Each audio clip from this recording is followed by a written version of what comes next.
the superculture, or the road to wisdom, fairness, and world peace. The lines, the hoses, the wires are blurry. It is a broad spectrum of cultures. To give an example,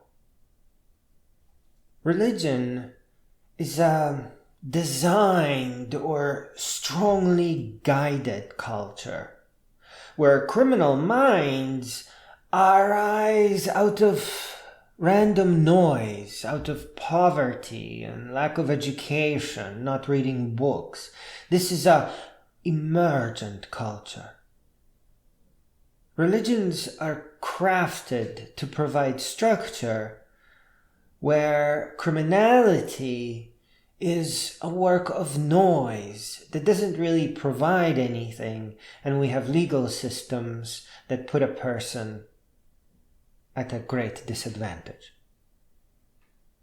Emergent means disorganized by default. A thing builds itself out of complexity. Nobody really sat down to create world's gangs. They just emerged out of poverty and continue re-emerging, mostly out of poverty, but to different aims. A designed culture is an organized one. That means funny hats and money collection trays all over the place. There isn't one person that benefits up top. There's usually 100 or 100,000 people. The little guy up on top is just a lightning rod. When it gets enough bad press, it simply gets replaced. A hard-won culture is yet another thing. It is somewhat off the chart. It is the philosopher, the athlete, the adventurer, the artist, the composer. It emerges out of the best, the thickest, the most colorful in us, out of things that are all too human. There is a benefit, but it is such a challenge to get there that the challenge itself crushes any and all benefits. It's just too much. It's not an aim. It becomes an existence. The hard-won cultures only care about self-betterment without an aim in sight and without an end. I write this at a terrible time where we have tragically lost teenagers to a designed culture, but not without response. Aside from protests, in the infinite ways of a teenager, and in their bravery, they took to knocking the funny hats off of old people's heads. Amazing, extremely dangerous. This here is a poem about unity, about showing a path that really works, that's really there, that will bring the world together without really looking back. I wanted to let you know that to enter a culture is to enter a tunnel.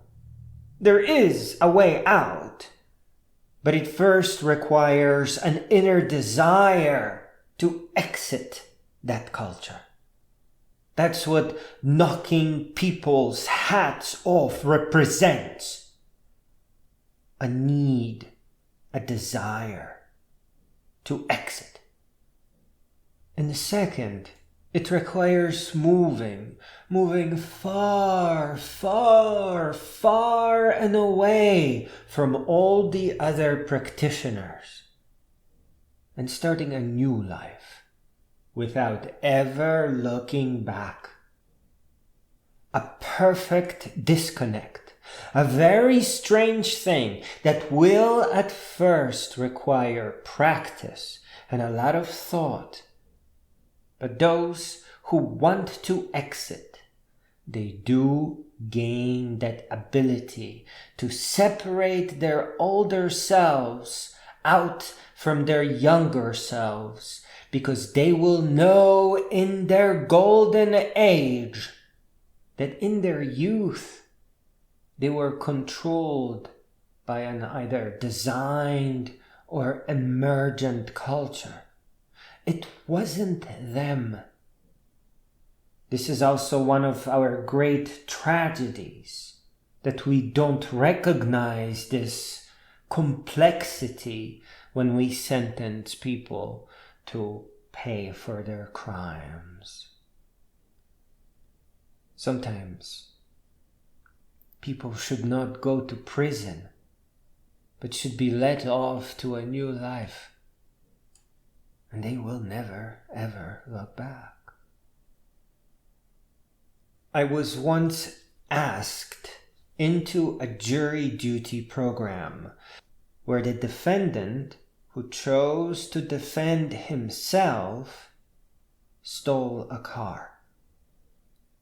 When I said that I am unqualified for jury duty because I am self-taught and mostly not part of anybody else's culture, he looked back at me and saw hope. And he kept skipping other jurors to try to get to me, to pick me. Without thinking, I instantly recognized that he broke out of the culture that he was brought up in. The threat of real prison made him break out of the one that his mind was put into when he was a child. He wasn't the same person anymore. He was new. He was meant to be free. That's why he was representing himself. He knew. He figured it out. That he was betrayed by his family, by his neighborhood, by television, maybe even trips to the library. He was betrayed and misled and turned into a piano key. He knew that the legal system did not recognize that state. And he, in his own way, did not recognize the normal way of doing things and took to representing himself. He wasn't part of the standard culture. He was new. The courtroom immediately invalidated itself before me. There was this old lady sitting in the corner that really wanted to get out of jury duty, and the judge was probing people for racism. And she said that, yes, I am racist. And she was completely lying. She was desperate to say something that is meaningful. She barely spoke English, so she was grabbing onto the words and concepts that the judge was putting out. And when she said that, the judge connected with her and realized that she is, this really terrible person. And he almost got up and he started yelling. It was scary. He was yelling to get out of my courtroom. And I watched this old lady walk out of the courtroom with a lie on her mind. The judge failed to perceive that this person felt she was not ready to participate in the American way of doing things. She was gonna do it later. Right now, she needed an exit. That the judge didn't perceive this meant that the situation was hopeless. Eventually, the judge stopped him from skipping over other jurors and I was not picked, and I was asked to leave. The judge and the jurors were going to betray that man, hopefully not break him. They didn't know that culture made him do it, and that they didn't see this old lady was lying was the proof that they didn't think in terms of multiple cultures.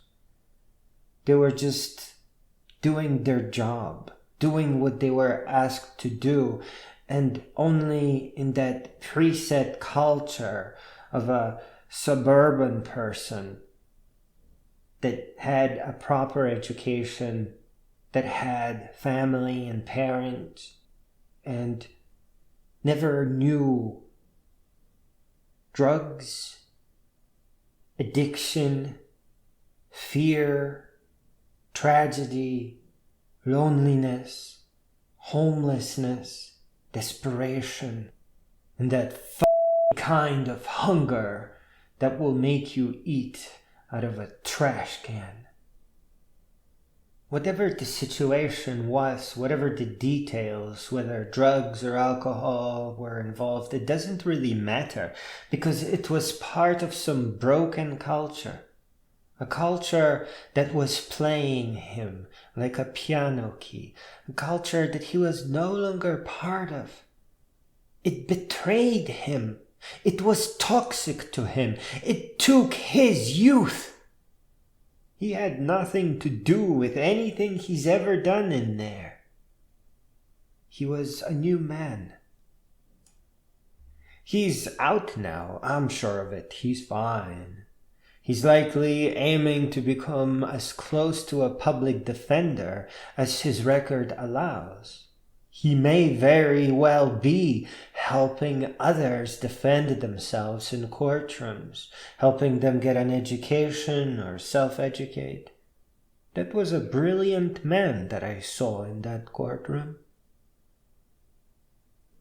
This man will never think of himself as someone who once stole a car. He knows that was not him. He was like a spinning top back then. He was programmed by a broken culture. This is why it is important to move as far as possible away from a culture that one is abandoning. Just ride out into the sunset and think of it as a brand new life. Prior to his exit, it really wasn't a life. It was bad programming. It was a prison with invisible walls that were distorting reality and mechanics. It was a toxic cloud that made him perpetually drunk. It takes a lot to convince a brain of separating our existence in two parts. It can be a petty criminal, a racist, an angry racist, or a self-medicating maniac with a history of suffering. The mind has an automatic tendency to just say, "Look at what you did, you are a piece of shit." But people who break out of the prison that they were initially put in, they know that it was unfair, that they are a kind of a victim, that they are a new person, and they are able to stop thinking these negative thoughts. Their exit becomes possible. Their separation becomes available to them. If they just move into a safe and colorful place, I'll be fine. They will never look back, nor will they ever blame themselves, nor should they, for the things that they have done under the influence of bad culture. This is sometimes called reprogramming, especially in people that are exiting cults, exiting abuse, or addiction. They were played like a piano key. There's nothing more to say than just that. They were betrayed and turned to cannon fodder. They need a new life. It is their first life, really. They were just children that were betrayed. It wasn't their fault. The philosophers and high achievers have very much in common with those who rise out of that betrayal. Philosophers and achievers rise out of the place that they are plopped in. It doesn't matter where, if it's good or bad, they just go straight up. Now listen carefully. Just like that self-taught man in the courtroom recognized me as kin, as family, the philosophers and late bloomers of all kinds recognize a culture for what it is. A thick but rubber sleeve that can be exited. So as long as we hold course and continue rising, continue and rise and rise and rise and rise again. And there's more to it. Because in this terrible misery of betrayal and bondage and challenge and achievement that really has no end, we find the hard-won keys for opening the future of humanity.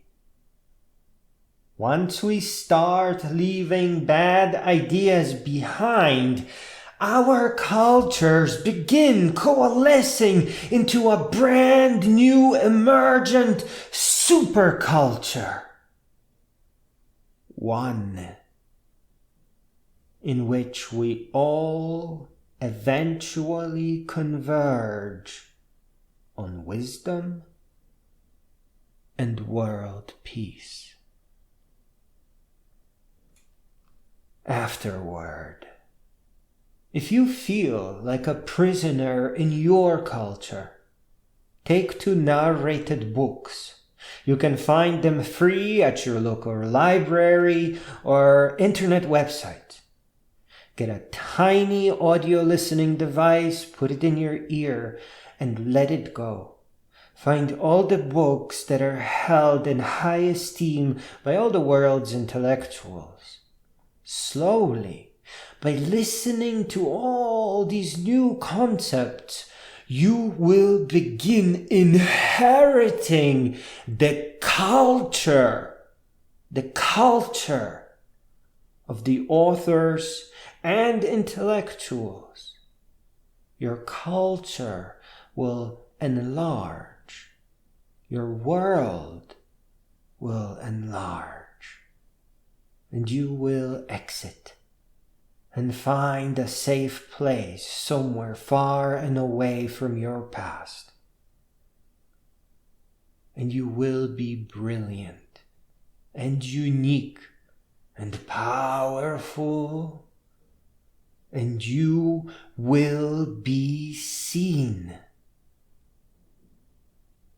The following is a very short and extremely incomplete list of people that have a strong tendency to help those who have been betrayed and put in prisons for their mind break out and rise to no end. Aristotle, Plato, Baruch Spinoza, David Hume, Immanuel Kant, Georg Wilhelm Friedrich Hegel, Soren Kierkegaard, dear Friedrich Nietzsche,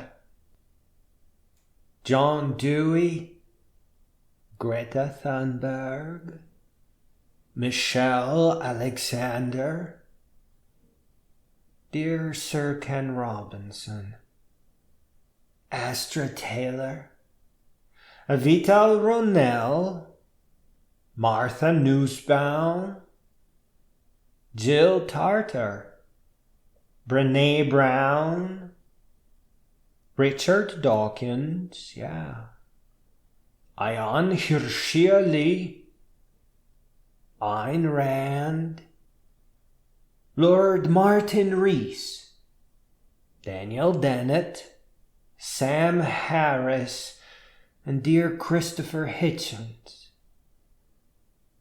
Bill Bryson, P.Z. Myers, Alex Filipienko, Seth Shostak, Sean Carroll, Jared Diamond, Howard Zinn, of course, Noam Chomsky, yes, and Philip Zimbardo. And I have a couple of philosophy books that you may want to start with. The Giants of Philosophy, a collection of, I think, 11 or 12 books, but it is read by Charlton Heston. Oh yeah, very good narration. And The Story of Philosophy, the lives and opinions of the greater philosophers. Remember that our lives are extremely long. They are so long that we forget so much stuff. It's heartbreaking. Every new day can be a new beginning. For most of us, it is extreme poverty that keeps us in that bondage. But we have to find a way to convince ourselves that if we try, we can make money. One of those ways, one that is rich and full of color and requires nothing but a bunch of books, very dry and boring books, is learning how to program, is learning how to do art and design and how to create applications for the web. It is the technology of the future. I know that the world is not a fair place. I know that it is really hard to break out of extreme poverty, especially in the darkest places in our world. But if you just grab on to programming and lift yourself, it will work out. It will show you that you need not be afraid of poverty. It will give you the tools which you can keep in your mind, tools that no one can rob you of. It will bring you peace, and that in turn will make you strong enough to rise to any height.